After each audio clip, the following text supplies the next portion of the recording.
Parkway Drive's new album, Atlas, recently came out October 20-something, 20th or 29th, or one of those numbers, but I've been listening to it for the past couple of days, and I've really enjoyed it. I haven't really experienced it enough like I've experienced Deep Blue or Horizons or Killing with a Smile, but that comes with time, and you're not going to want to watch a review on it after, 6 months after it came out. So I'm going to give you my personal views on the song track by track, or the album track by track, as well as the album in general. Firstly, the album in general is amazing because it combines. It sounds kind of like it. Horizons and Deep Blue had a love child, and Killing with a Smile kind of showed up at the end. Parkway Drive has made 3 albums previous. Well, it has made more, but 3 albums mainly count. Deep Blue, Horizons, and Killing with a Smile. Horizons was one of my favorite albums by them, and it's kind of melodic. It's not really a concept album, but it's got some beachy kind of themes to it. I say beachy because the album cover was like a beach, and it's really it's got lots of aspects to it that make you think of it again. I don't know. Okay.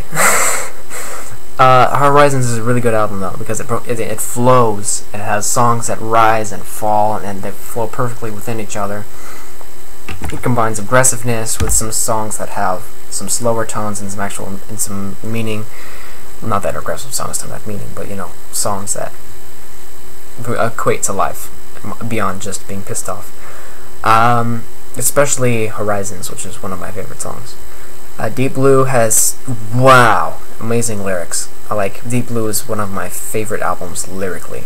It is a concept album, so it flows obviously and follows a story. It's just an amazing album that just go listen to it. Just buy it. I don't even care. It's the best album ever. And then Killing with a Smile was one of their first majorly produced albums. It's the first one I got, obviously. Well, I guess not obviously, but I've been into Parkway Drive for a long time. And Killing with a Drive was kind of, how most bands start out. They're kind of aggressive, punk kind of kids, pissed off at the world, pissed off at stuff, pissed off at, girls, but whatever. It's an amazing, it might not be like a top 10 album for me, but it's definitely a really, really good album.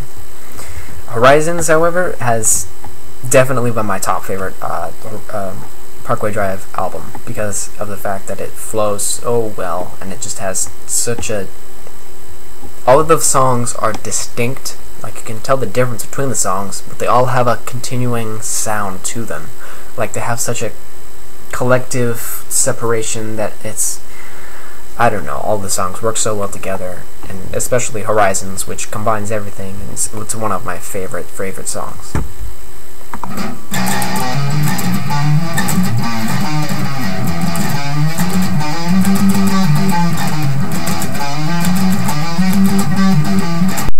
And is a mega bitch to play, especially if you haven't played guitar in like 2 weeks. So this is kind of a concept album, but it's kind of not.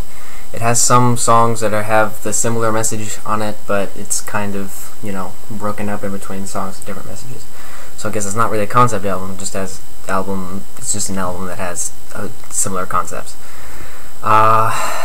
Okay, so to go for track by track listings of the song.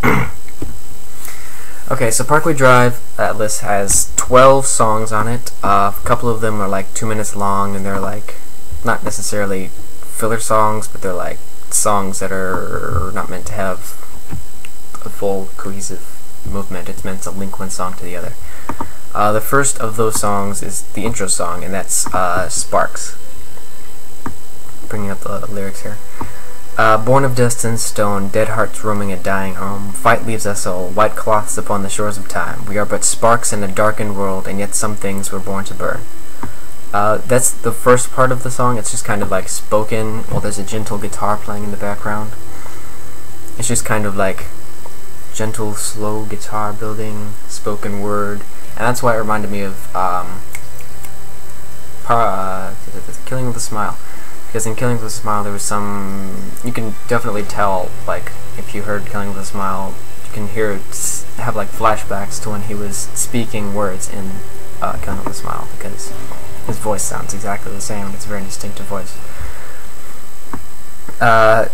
But one of my favorite part is when it's starting from it's from the spoken word into the screaming part of the song, and the guitar begins to swell, and his screaming starts out, "The name long in your eye lays on my cold hard knee.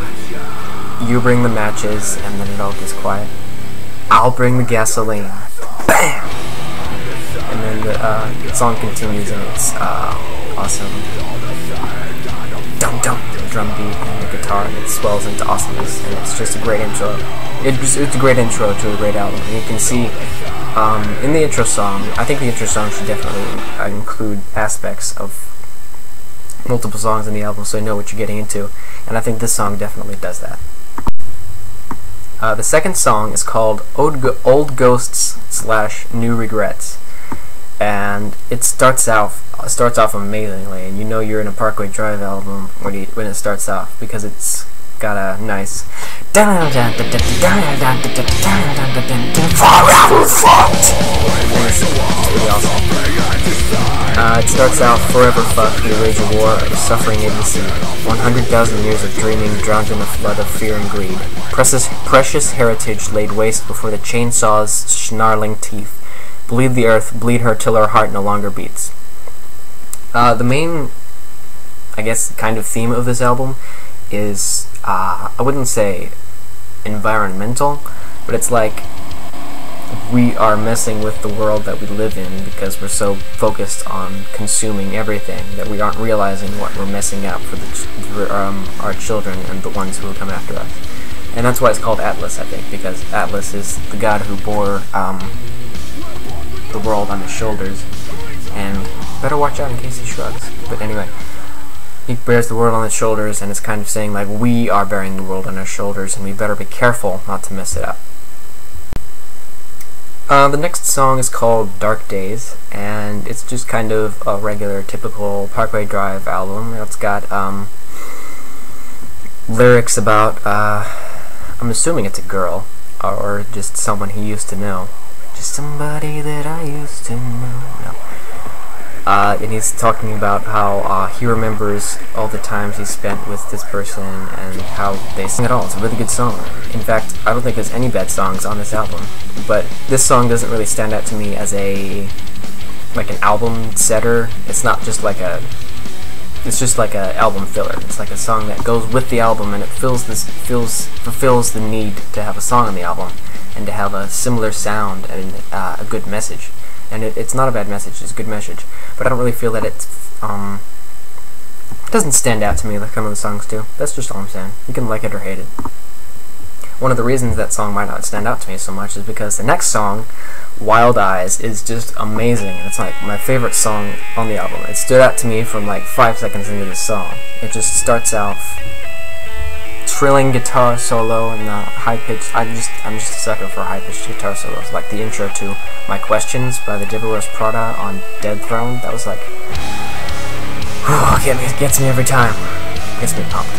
Okay, so this is like my favorite song lyrically as well as musically, because it's very against the system.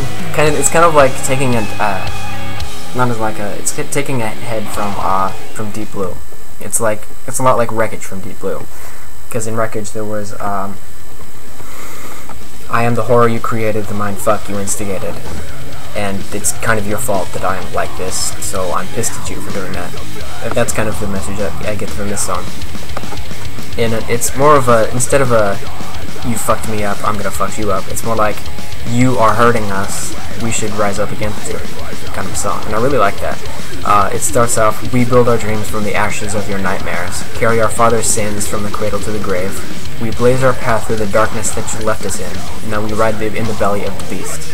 We are the diamonds that chose to say coal, a generation born to witness the end of the world. against the grain, against the odds, against the world, forever the underdogs. It's just an amazing song, full of awesome guitar work and awesome lyrics. It's definitely a song to check out on the album. Now, the next song, Dark Days, is the first song I heard off of the album, and when it first started off, I'm like, yes, Parkway Drive, what I've been missing for forever! And I was actually kind of surprised, because when I looked at the lyrics, I'm like, this is different. I didn't expect this, because this is very environmental, for lack of a better word. It's like we are choosing to destroy the earth, and we must learn from our mistakes, or else we won't have it. Behold the pale horse, this is the funeral of the earth. Behold the pale horse, this is the funeral. There will be no future if we can't learn from our mistakes. The clock is ticking, there is no second chance. I can't watch it burn. So that's the basic message of the song. And you've probably heard the song from the music video that they recently put out, and that's the whole reason I decided to, well, I knew there was an album coming out, but the music video kind of reminded me. But yeah, it's a really good song. It's got lots of awesome guitar parts, excellent intro, lots of intense breakdowns, and whether you're into the environmental message or not, you can definitely appreciate the song for what it's meant to be. The next song is called The River, and it's an interesting change of pace for this album. It's not really an expected turn from a Parkway Drive album. What I've been noticing recently is that a lot of metalcore albums and a lot of just the metalcore artists themselves have been deciding to take interesting turns in their music. Lots of my favorite bands, such as The Devil Wears Prada, August Burns Red, and Bring Me the Horizon used to be my really good favorite of mine, but that I just kind of fell out of. But, all of them really incorporated slower and more melodic parts of their songs, or just more melodic songs in general, onto their albums. And I think it's kind of cool that they did that, because normally you don't expect to have a melodic interlude to have this in the song, especially in a metalcore album. But The River is kind of like that. It's just kind of a slow, I think it starts off with an acoustic guitar, and it just swells into this heartfelt, beautiful song. Follow your heart to the water, fill your pockets with stone, throw your arms around me and never let go. And it's like, he feels the pain of having a hope for something that may or may not happen, and he just wants to let go and let it happen, and he's having issues coming to terms with that. What's a good lyric from that? So follow your heart to the water, fill your pockets with stone, throw your arms around me, never let me go. What the river took, we would never replace. As the pain set in, so did the realization you were never coming home. For nights we lay awake, wishing for answers, hoping against all hope. And if love could change the course of fate, these nights we move mountains.